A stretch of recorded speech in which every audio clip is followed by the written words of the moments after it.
مجھے تو سمجھ نہیں آتی ملی غیرت کدھر چلی گئی، دینی غیرت کہاں چلی گئی۔ ہم پتہ نہیں زندہ ہیں، ہمارا زندہ رہنا جرم ہے اگر ہم ان کی مدد نہیں کر سکتے۔ ایسی کوئی بے حس اور بے غیرت قوم بھی کبھی ہوئی ہوگی؟ ہم نے تاریخ میں بے غیرتی کی بڑی داستانیں سنی ہیں۔ اللہ تعالیٰ قرآن میں فرماتا ہے وَمَا لَكُمْ لَا تُقَاتِلُونَ فِي سَبِيلِ اللَّهِ، اب تمہیں کیا موت پڑ گئی ہے، اب کیوں نہیں لڑتے تم اللہ کے راستے میں؟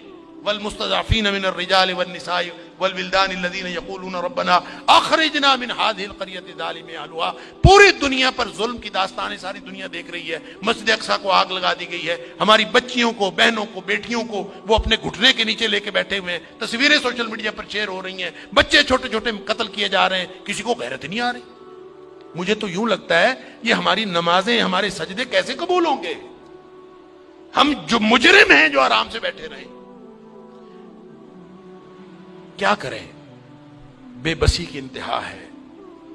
میرا دل یہ کر رہا تھا کہ میں پاکستان کے جو حکمران ہیں، اگر 58 اسلامی ملکوں کے حکمرانوں کو تو ہم کچھ نہیں کہہ سکتے، اپنے ملک کو حکمرانوں کو تو کچھ کہہ سکتے ہیں کہ حکمرانوں اور فوج کے سپہ سالاروں، اگر تم ان کی مدد کر سکتے ہو تو کرو، ذمہ داری تو تمہاری ہے۔ نہیں کر سکتے نا تو ہمیں ایک جہاز میں بھر کے وہاں بھیج دو، کم از کم ہم عزت کی موت ماری جائیں، کم از کم جا کے ہم وہاں پہ ان کے ساتھ شہید ہو جائیں، اللہ کو قیامت کے دن ہم اور نبی کریم صلی اللہ علیہ وسلم کو چہرہ دکھانے کے تو قابل ہوں کہ اللہ ہمیں غیرت تھی، ہمارے اندر کو ملی اور دینی غیرت تھی۔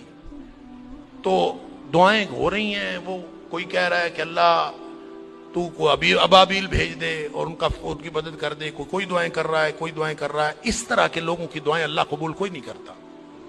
دعاؤں کے لیے بھی غیرت کی ضرورت ہے، آپ پہلے قدم اٹھائیں پھر اللہ سے دعا کریں۔ وہ بیچارے ساری ساری رات وہ لڑتے ہیں ان کے سامنے، دعا تو ان کی ہے، اور اللہ نے یہ آزمائش میں سمجھتا ہوں ان کی نہیں ہے، وہ تو جنتی ہیں، وہ تو انشاءاللہ بخشے ہوئے ہیں۔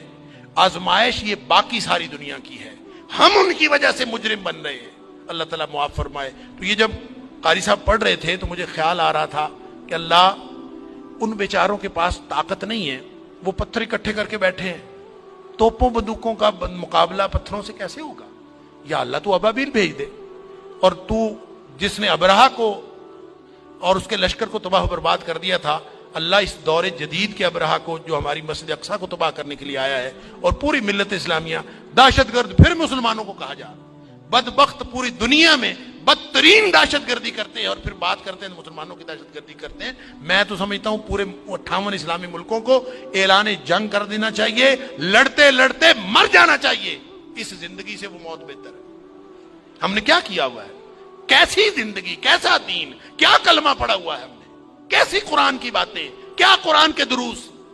ہم یہاں سکون سے بیٹھے ہیں، پنکھے چل رہے ہیں، موج میلہ پانی پینے کو مل رہا ہے، نماز آرام سے پڑھ رہے ہیں، سجدے آرام سے کر رہے ہیں، وہاں ہماری بہنیں بیٹیاں لٹ رہی ہیں۔ کہاں گئی غیرت ہماری؟ انا للہ و انا الیہ راجعون۔